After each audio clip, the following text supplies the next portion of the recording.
There's definitely going to be a lot of inconsistency in this video with my hair because the more I play with it, the more it does different things.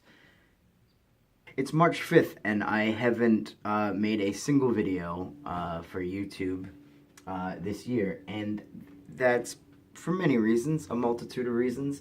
But for some reason today, I got this fire in me and I said, you know what? The lighting's perfect. Let's make a vlog. Let's do something different. Different or like similar? Yeah, it's not very different. But that was an edit. I'm gonna try and do a little something different, guys. I don't know. Look, it's been months and I still haven't figured myself out. I still haven't figured out. Still haven't figured myself out, or this channel. They're two. I understand. Okay. I got excited there and I need to take a step back. Over the last few months, I've tried really to be cognizant about how much time I spend on social media and how much of my time I dedicate to responding and reacting, and recognizing that like Facebook has totally changed since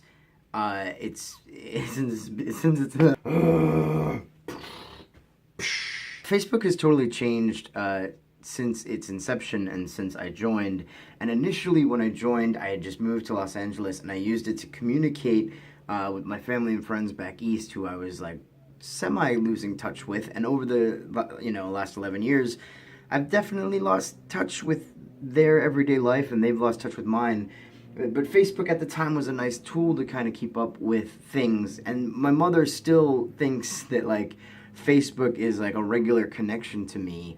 And that scares me a little bit because that means that everything I post to Facebook, she perceives as being like, this is my life now. This is a representation of like everything that's going on.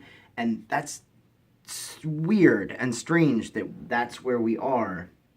And then you add Twitter and Instagram to the mix and YouTube, and things can get convoluted, and the representation of like what our lives are actually like and how we're representing ourselves digitally, or even just like, you express an opinion or a feeling or an emotion online and people then think like that you're consumed in that, and some of us are.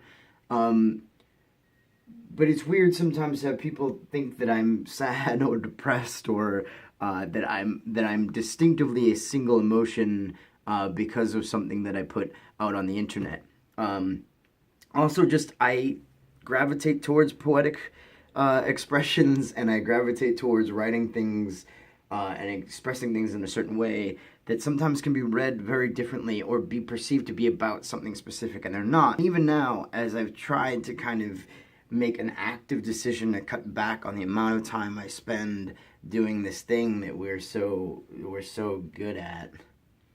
Have you ever paid attention to how you hold your phone?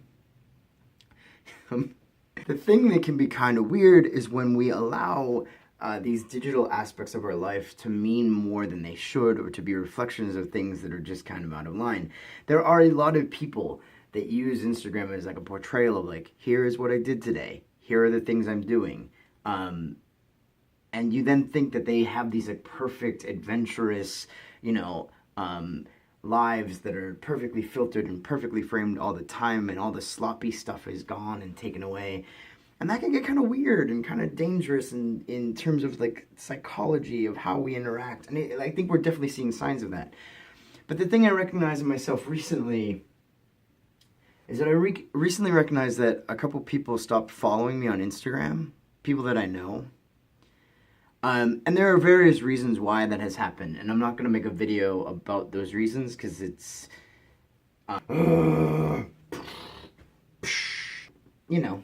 it's stupid. But it's basically, in my interpretation, from my perspective, a situation in which something that I said was blown terribly out of proportion, and rather than somebody coming to talk to me about it, as an adult and as a friend, they assumed many things about me and my perception, my side of the thing. And that led to this sort of like decay of a friendship that I thought was still on the mend, and I thought was still like it just was going to take some time for the two of us to get to a point where we could talk again. But me also earnestly feeling like I have done nothing wrong. And that just needed to be explained because there was something being perceived about me that wasn't true. But recently, I realized that the people involved in this situation stopped following me on Instagram, and I literally, for those of you who know me, know like I wouldn't necessarily care about this at all. But the part that really got under my skin was knowing that it mattered to them, and knowing that it mattered enough that like they had to stop following me on Instagram because they couldn't see my stupid posts about my stupid life. But I still follow them, and I still deal with the like, oh, your life is still going on even though we're not talking anymore. And now, as a matter of principle, like I'm sort of refusing to unfollow them because it just seems so juvenile. It just seems so juvenile. But we have gotten to a point where followers and following somebody on the internet is important to people, and it has this weight, this gravity towards it, that like is for all intents and purposes, it's like super inconsequential to the grand scheme of things, you know. And so I'm just kind of puzzled by it. It leaves me I'm puzzled. There's also a generation gap when it comes to how people use social media and the internet. And I'm realizing that a lot with my mother, who I love dearly. I love my parents to death, so this is not a critique of her as a human being if she were to see this, or if someone were to say, oh my god, I love my mom. I love my mom to death. I think sometimes she's embarrassing on Facebook, and I've learned to just kind of cope with that and deal with it. I have friends of mine who are like, oh my god. I have friends of mine who are like, oh my god, your mom is so cute, and like, you know, we can't wait to meet her, blah, blah, blah, whatever. But my mom is definitely the type of Facebook user that copies and pastes, those dedication messages that are those of us who grew up with the internet knew as like spam messaging, or messaging that like definitely had some other point to it, like whether it was people trying to collect your information or whatever. But I know that everyone uses the internet differently, because my mom will literally copy and paste a post that says, that I'm doing a test to see who copies and pastes this also, and who, basically whoever doesn't follow these step-by-step rigorous instructions, like, I'm going to defriend you. And my mom and I are still Facebook friends, even though I have never once, copied and pasted a message into my status. It's so obvious that people approach these forms of media differently, and how we use them to interact with each other and how we use them to represent our lives, can be different. It's just fascinating to me. I'm at an age where I'm fascinated by it, and I'm at a point where, my ego has definitely come out a lot, because I don't really have an ego. I don't really think I'm a narcissist. I don't really think, like, I have a lot more moments of like self-doubt, and so anytime I take a selfie, it feels weird. It's like it's a weird process for me to filter through, like, oh, I just sat in my room alone and took 25 pictures, and now I'm gonna find the one that looks, somewhat handsome.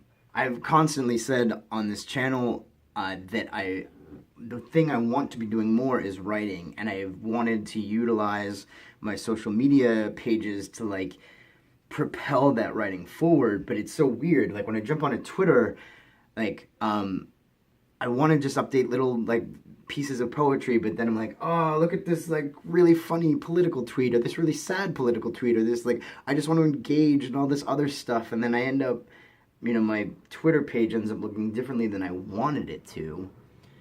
And then, like, if my Instagram page gets to a point where, like, I was critiqued a couple of years ago by somebody who was like, oh, yeah, if you follow Frankie on Instagram, you're just going to get a bunch of selfies.